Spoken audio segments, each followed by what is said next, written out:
0 to 60 can define a performance car, but it's the fastest 60 to 0 that's the aim of Tarok's brakes. From road cars to race cars, circuits, special stages, or the autostrada, nothing reduces speed like Tarok's brakes. Italy gave the world the art of Da Vinci and Michelangelo. Tarok's has given drivers the art of stopping. For more information and to acquire your own masterpiece, visit tarox.co.uk.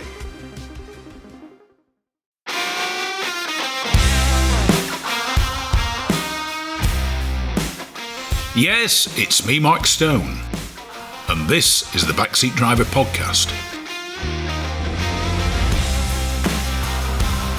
It's the fastest, it's the friendliest, and it's for all the family. The Gas Shocks 116 Trophy and 120 Coupe Cup are the fastest growing race series in the UK, taking in 6 one-hour races and 8 sprints at all the top circuits.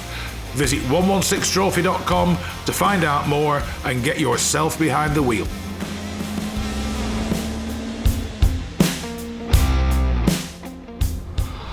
I'd like to introduce to the Backseat Driver Radio Show Mr. Warren Kennedy, Managing Director of Classic Restorations Sales Limited, mustn't leave the sales out, and the Healey Collection. Basically, Warren has the largest collection of Healeys there is, but notice I say Healey, apart from one that happens to have the word Austin in front of it, and a very, very rare Ford Fiesta Healey. All the rest are pure Healeys. Warren, welcome to the Backseat Driver Radio Show. Pleasure to be here. What is it about Healeys and how did you get into them? I mean, most people know Austin Healeys, as I've said, but Donald Healey was a very prolific car builder in his own right before he got all mixed up with Austin. I think Donald was ahead of his time. He had this idea. He wanted to build a car. He sat down just after the end of the war and sketched a car and gave it to a man called Bill Buckingham and said, build me that. And he did. They had the car finished and completed by the 10th of January. It was quite a short gestation period. Unbelievable for a scratch-built car. Okay, fine, he used the Riley engine, gearbox and back axle, but the rest of it was parts bin and scrap metal, basically. That was it. I mean, it was after the war, you couldn't get materials, couldn't get supplies, and they sat down and they designed and built this car. And the fundamental car itself, when it was originally built and tested, didn't change very much. The chassis and the running gear remained the same right through to 53, when he did the deal with Austin on the 104, which became obviously the Austin Healey. He was a clever man. He wanted to build a car. He got experience pre-war rallying, successful on the Monte Carlo, and he wanted to build a sports car that he could drive on the road and rally and compete with. And he did. He did. Mille, Le Mans, Monte Carlo, you name it. I mean, the first race at Goodwood, 1948. First race, 7 cars, 5 of them were Healeys. Unbelievable. So, when did you get into them and why did you get into them? Accidentally. Here's a story, and I've got to give full credit to a guy called Mike Cornwall.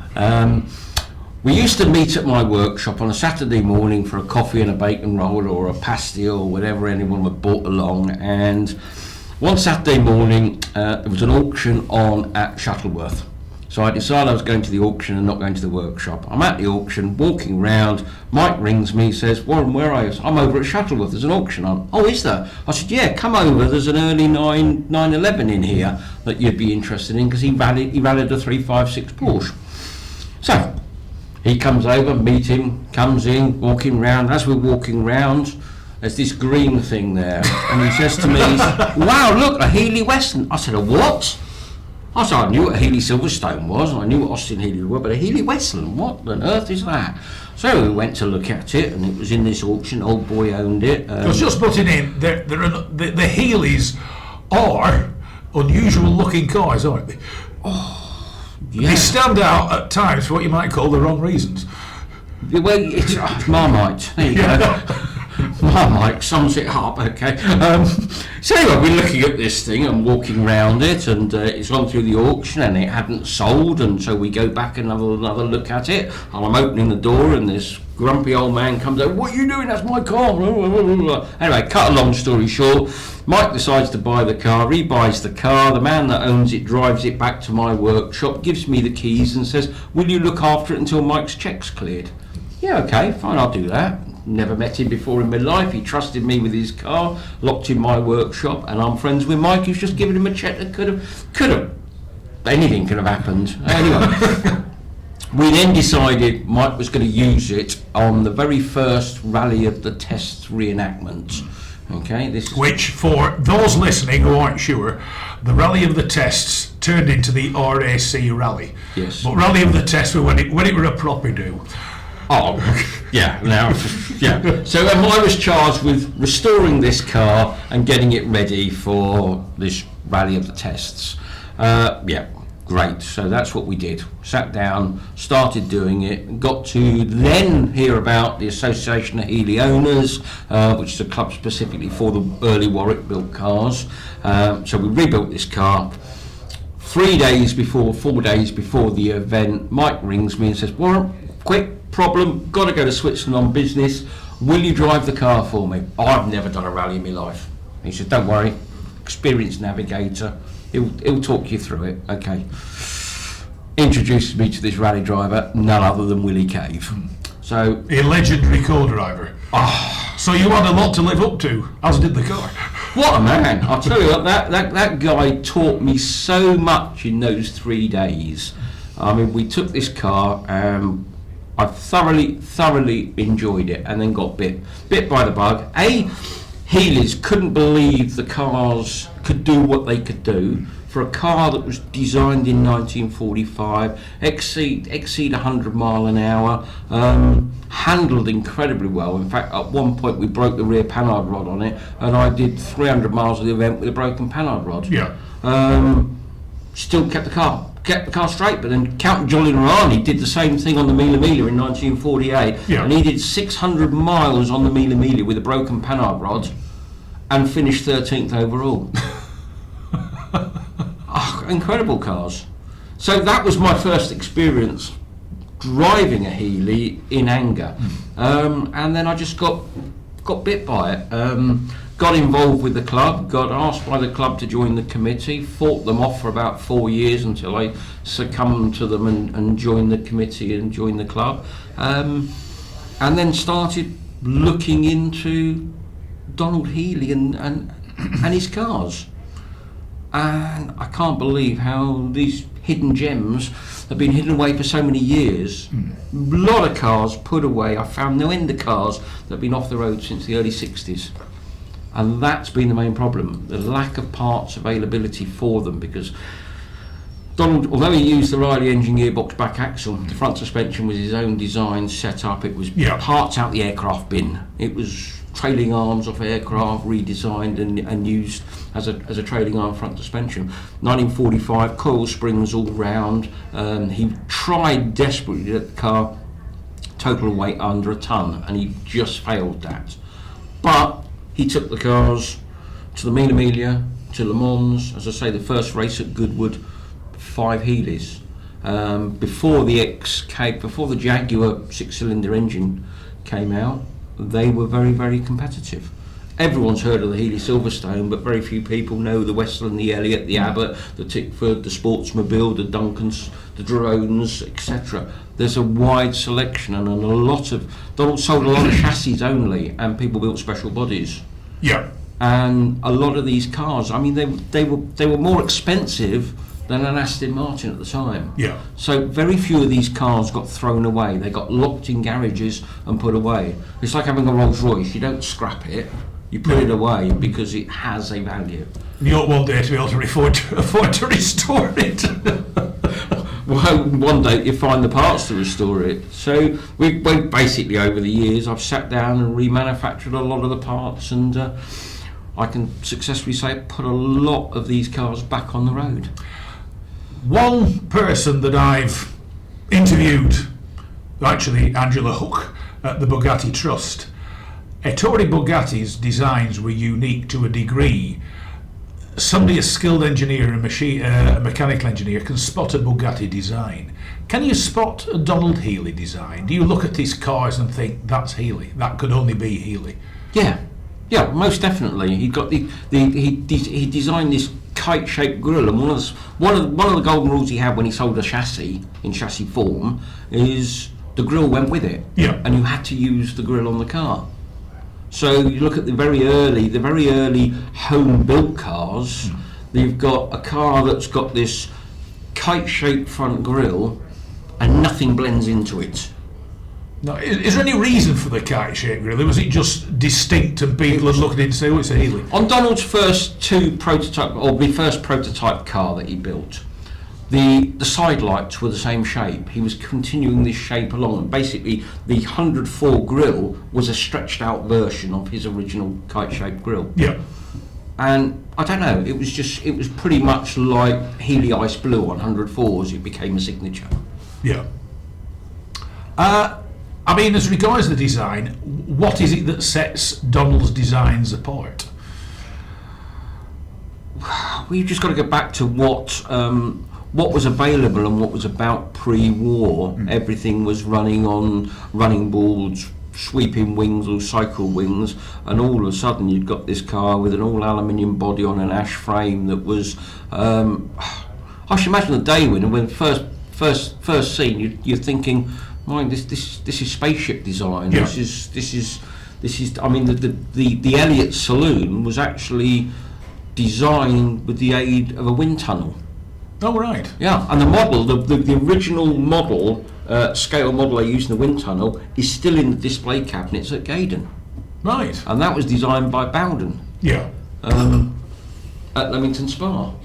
So we have a situation where the very first car he built was a Westland Roadster, nicknamed the Horror. Yeah, basically it was a horror because every time they took it out and tested it, the chassis cracked and bits fell off, so they hated driving it, and they had to do a lot of changes for chassis number 2, which was the Elliott. Yeah. Now the Elliott was designed in the wind tunnel, right? But what came first, the Westland or the Elliott? It's like the chicken or the egg. Yeah. Bowden designed the wind tunnel design of the Elliott, and the Westland is basically a convertible version of the Elliott. Which came first? Yeah. It's a mystery that we can't solve. Because in many respects, for every open top Healey, there's a hard top coupe equivalent of it. Yes. Technically, bears, apart from its chassis and its running gear and the front end, bears nothing in relationship with its open top version. Donald didn't build bodies. No. Donald was a clever man. I mean, what he did, his chassis were actually made at Westlands. Yeah. Okay. Is that the aircraft? That's the aircraft people. They then shipped the chassis to Donald in Warwick, where he put the Riley engine gearbox back axle in it. What size engine was it as a rule? 2.4. Yeah. It's the Riley twin cam engine, RMB. Yeah. Riley RMB engine gearbox back axle. Yeah. Front suspension was his own design. So the chassis came from Warwick, from Hereford. He put the running gear on it. They were then shipped back to Westlands, where the ash frames were made at Elliott's of Reading, who were furniture makers, and Donald went to see them and said, look, I want you to make some ash frames for me. Here's the drawing. We want 200 bodies, 100 coupe saloons and 100 roadsters. So in many ways you could say like the bulkhead on a Healey is based on an armchair or a settee. Basically it was first. So Elliott's of Reading. Yeah. He did. Donald was one for doing deal. Okay, pockets weren't very deep. His arms were even shorter. And what he did, he went to Elliott's and said, look, if you supply me these ash frames at the right price, I'll name one of the cars after you. Yeah. So hence Elliott became the Elliott Saloon. Westlands became the Roadster because Westlands were making the chassis and doing a lot of the coach work. So the chassis made at Westlands, shipped to Warwick, running gear put on, chassis then delivered back to Westlands, where the ash frame kits came in from Elliott, either for the Elliott Coupe or the Western Roadster. They were then put on the chassis, trimmed at Westlands. Yeah. Trimmed, painted, wired up and finished at Westlands. So Westlands basically built 90% of the car, Yeah. but Donald had to put something into it, so he put the engine gearbox and running gear in it. And then of course there was the other versions. He went off to Tickford. Tickford did a body. Abbott's did a version. The Abbott was the convertible Tickford, and then you've got all sorts of like Sportsmobile, and Duncan Industries stepped in with the Duncan Drone, which was a very, very cheap car to get round purchase tax. Because I'm not being funny, the drone bears no resemblance to a Healey, really. Oh no, it looks more like a 60s toaster. Yeah. I mean, I'm not being funny, and you've 2 of them in your collection, but they are ugly.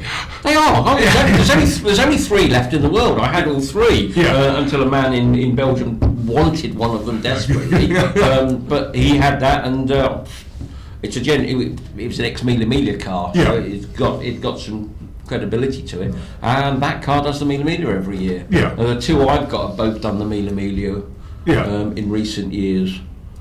But there's another one. I mean, you were saying before we went on air, Donald wasn't a major fan of Le Mans, was he? He didn't want to do it, right? No, Donald did not want to do it. Donald knew he did the Mille in it, in his cars, and they're perfectly honest with you, they do shake themselves apart. Yeah. Right? It's the design, it's the construction, etc. He didn't want to put his cars through 24 hours.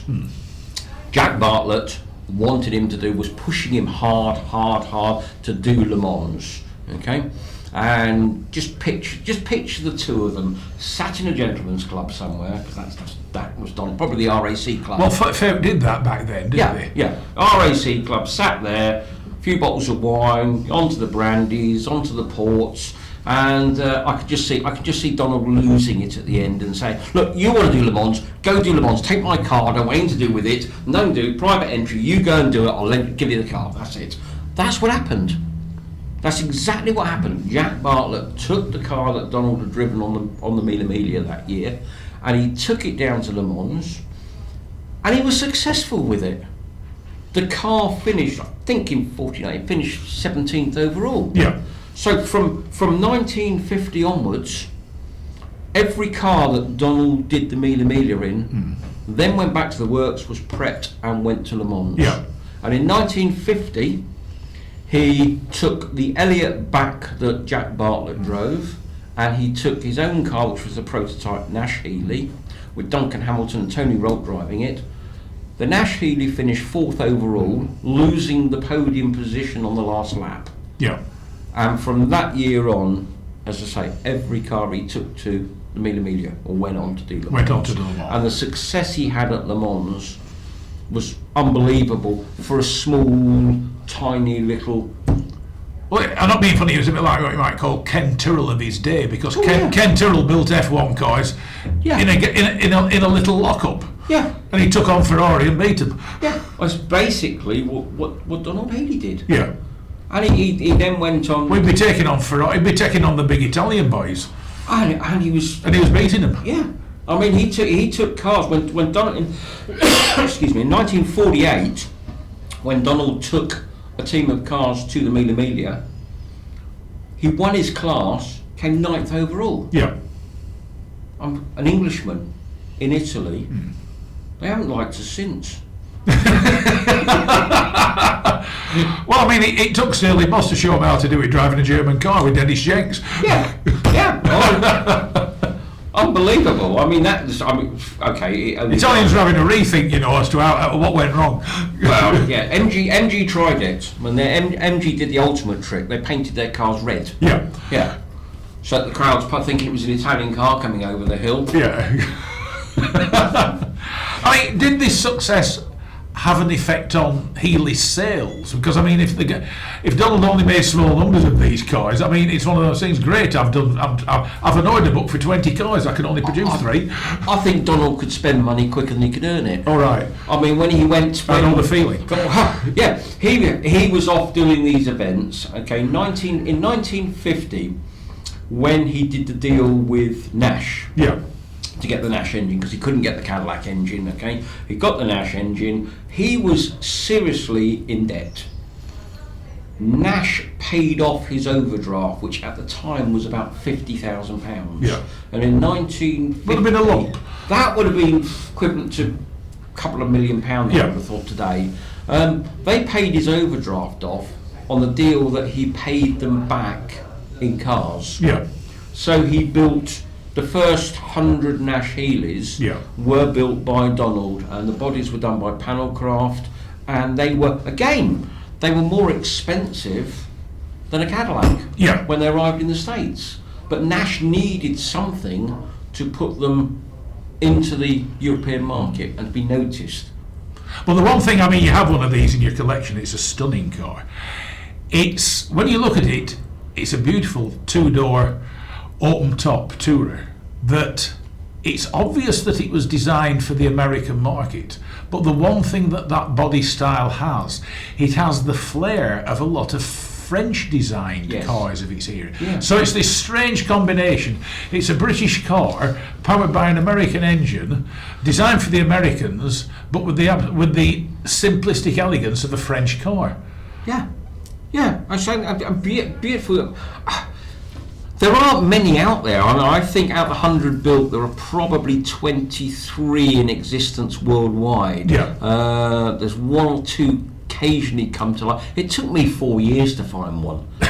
And I found it. I mean, I bought more cars off eBay worldwide blind. As soon as I see it, bang, hit the button and buy it straight away. Think about it afterwards. Get it over and get it restored. I mean, and the lads in your workshop say, "Oh, not again." They curl their toes up when I open the door and say, "Look what I found." But no, we've got the Panelcraft Nash. I mean, I've done 3 Mille Miglia in recent years with that. It's a 3.8 engine, straight 6, a Borg-Warner 3-speed manual gearbox with mechanical overdrive, and the car has so much torque, it's unbelievable. You can drive that car pretty much like an automatic. Just put it into gear, and using the kick down button in the middle of the steering wheel, you can drive that car through roundabouts without changing gear. It's an incredible thing, incredible machine.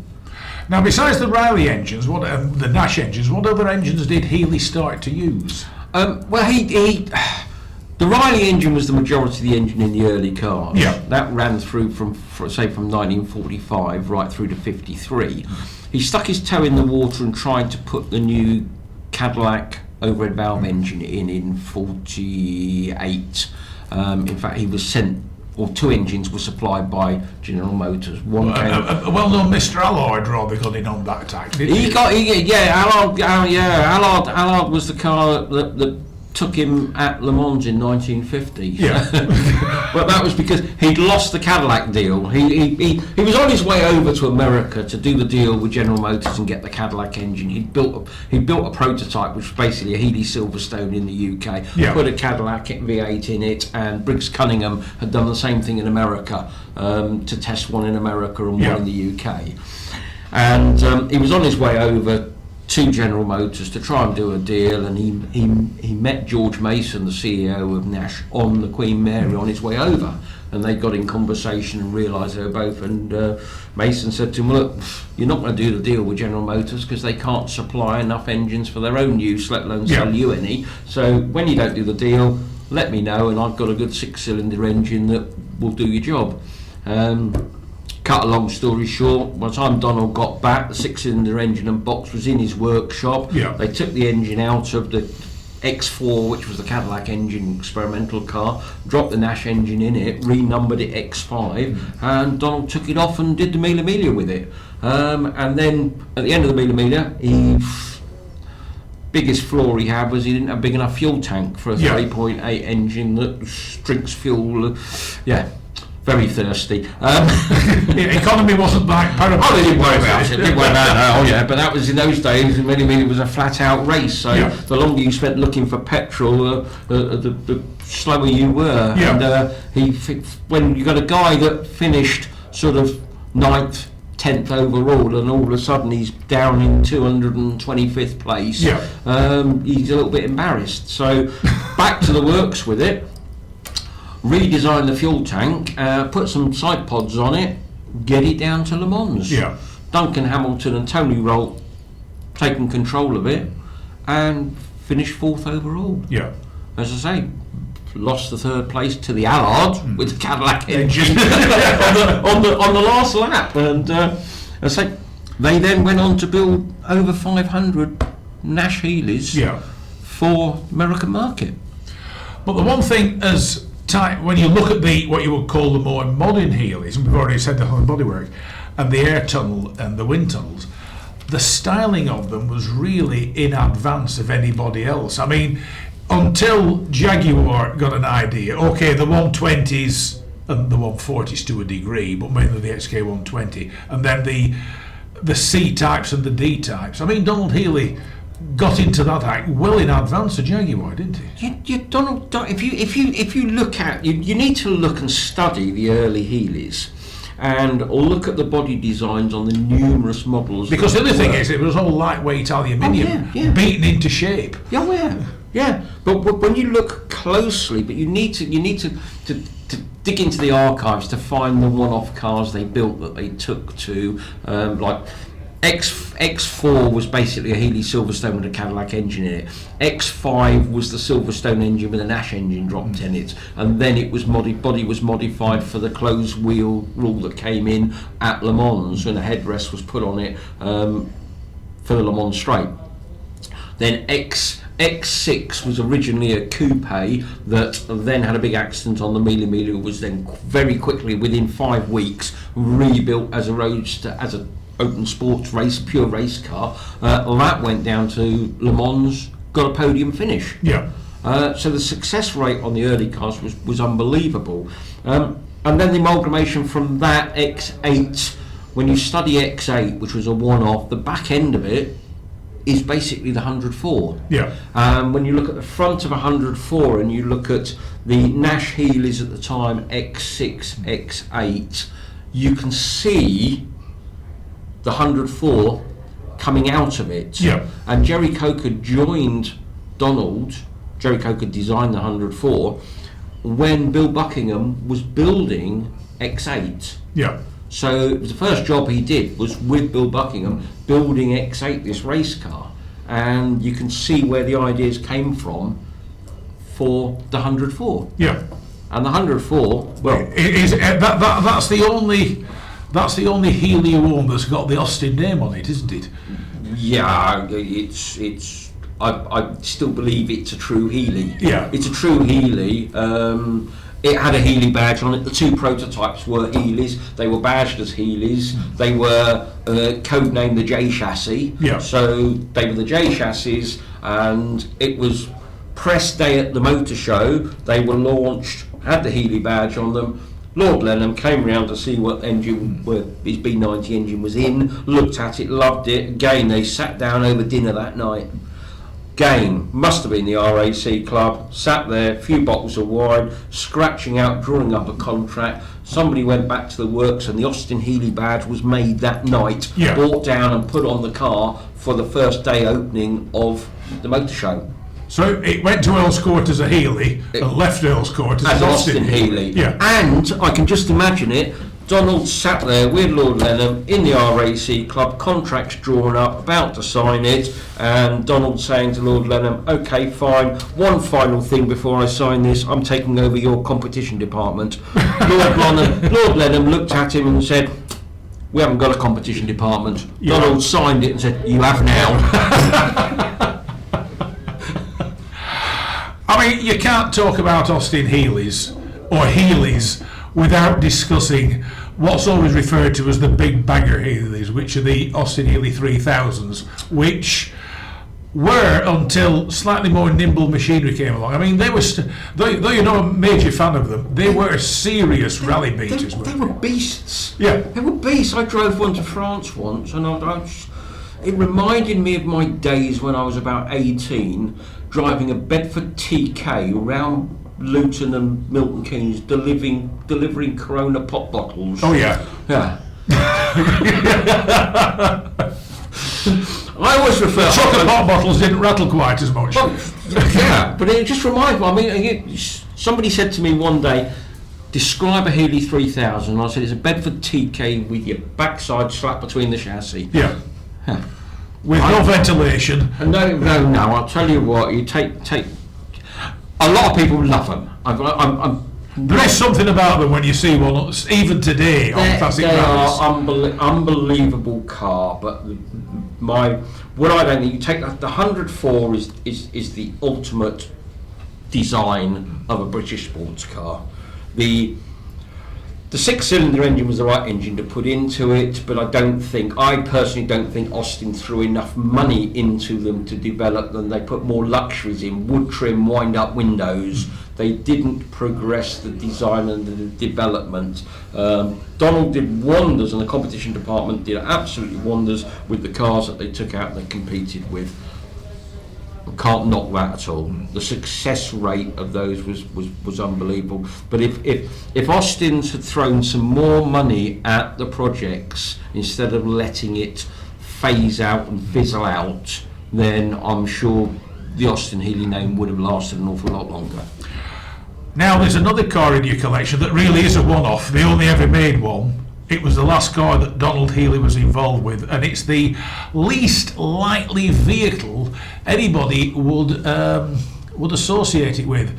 It's the Healey Ford Fiesta, which is a one-off. So yeah, you're right. I mean, 1978, okay, and it's the last car Donald Healey ever built.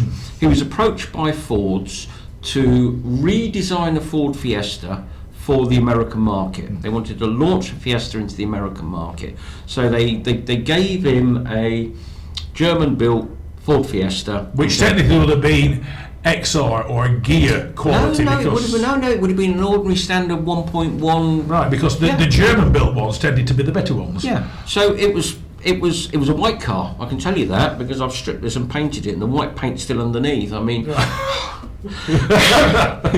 So he took this car, redesigned it, flared the arches, put a spoiler on it, changed the headlights to the Mark II Escort square headlights, driving lights in it, ripped the interior out, got rid of the back seat, put a roll cage in it, put a pair of wolf race seats in it, a few extra instruments, but he put a 1600 engine in it, right? Cross-flow head, Mexico crank rods, ex-Weber carburetor, etc. I mean, this thing reported to put out a 96 brake horsepower. Yeah. Okay.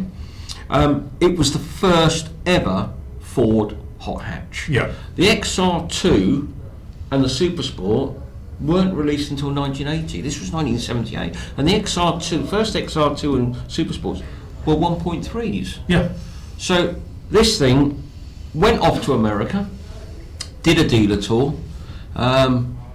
You've got to think of the AMC Pacer. Yes. And now, the Americans... Do I have to? Having said that, but it's the same period. They're suitably eccentric to be of great interest now, aren't they? Look at the... I'd say slagging off at that guy. I mean, the Americans hated that. The Fiesta was smaller. Yeah. I mean, it stood no chance at all. Dealer Tour, Road and Track did a wonderful article on this Healey Fiesta, but they had to pull the plug on it. It was too small. It was like, we're going to put this in the boot of the Cadillac and take it along as a spare. So it was the only one ever built. Yeah. It then buried into Ford's archives. It went into their collection, sat there until the 80s when it was surfaced and sold at auction. And the man that bought it lived in California. Lovely idea, but you can't register it because Donald had ripped all the emission stuff out of it. Yeah. I mean, it was couldn't be registered, so it spent all its life in America on a trailer going to shows and events. Yeah. And I bought it. It had done less than 7,000 miles. Yeah. From new, some damaged by the paint. I mean, all the paint was cracked and crazed, so I've stripped it and painted it. Other than that, the car is 100%. The only thing you've done, the colour scheme is, and I only discovered this the other day, there's no such fixed colour as British Racing Green. No, there isn't. Oh, no. But this Fiesta is another take on British Racing Green with yellow pinstriping, but the only thing you've changed is you've done away with the bright yellow wheels. It had bright yellow wheels, yes. But we've got to remember that Donald's from the era that all his cars raced in green. Yeah. Okay? So he was traditionalist. British raced in green, French raced in blue, Germans were in silver, Italians were in red. Okay? Belgians tend to have their habits of yellow. Yellow, yeah. I could never understand that. No. No. We won't go into mine. Very rarely, yeah. Can't work that one out, no. But anyway, so all Donald's cars were green, so he was given a white Fiesta. Yeah. So of course, British. I never met the man. I wish I had met the man. Okay, we'd have probably had an argument about something. But I wish I'd have met him, because I'd imagine he had a very stubborn streak in him, and his stubbornness would have been, I'm painting it green. I don't care. And the Americans would have said, we want it a bright colour. Okay, you can have your bright bit, you can have yellow pin. I mean, we're talking about yellow pinstriping on the edge of every panel. Yeah. I mean, it's all highlighted out completely in yellow pinstriping. And bright yellow wheels, yeah. Yes, I mean, it's typical 80s, like 70s and 80s, there was definitely a taste bypass, wasn't there? Oh yes, but also you look at cars being built the same period in this country. Very rarely you'd see a green car in the showroom. They were all like chocolate brown and purples and mauves and beiges and oranges. Very rarely green cars of that period. Yet Donald still did that car in green. Yeah. That's British. That's him saying this is British. Warren Kennedy, I would have loved to have chatted on to you about your two Fraser Nash, your absolutely unbelievable MGA Coupe, and various other examples of highly desirable British classic sports cars. But regrettably, time has come to an end for this edition of Backseat Driver Radio Show. Warren Kennedy, thanks so much for joining me. Thank you, pleasure.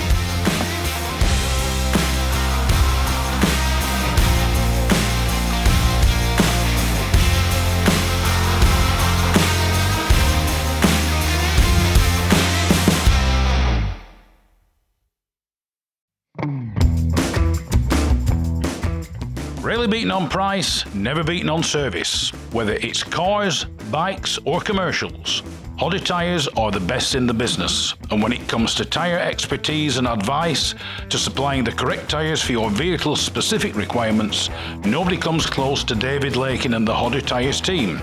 So give them a call on 01200 613 192 or visit the website at hoddytyres.co.uk.